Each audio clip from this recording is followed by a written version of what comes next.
3 openings on the back door, 6 double doors.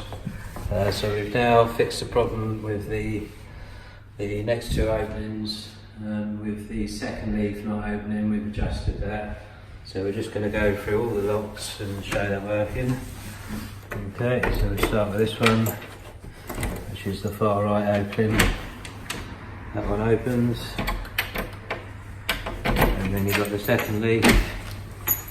That one opens. And it locks again.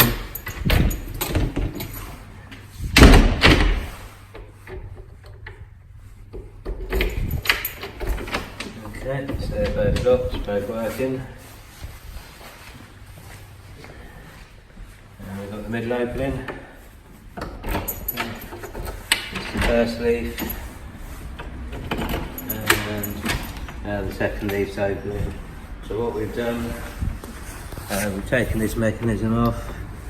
At the bottom and the top, there's a bit, so there's adjustment on there.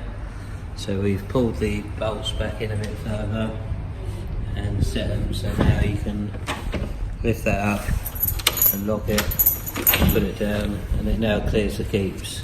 And you can see where it was catching before and where we've had to lever it up a little bit to get it open initially so we can adjust it. And so that's all done now.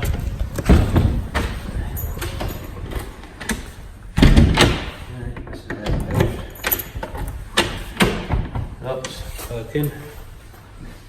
And then we've got the last opening on the far left. Open. And again with this one, we've adjusted it. So it's now clearing the keeps. So it's locking as it should. In. Okay.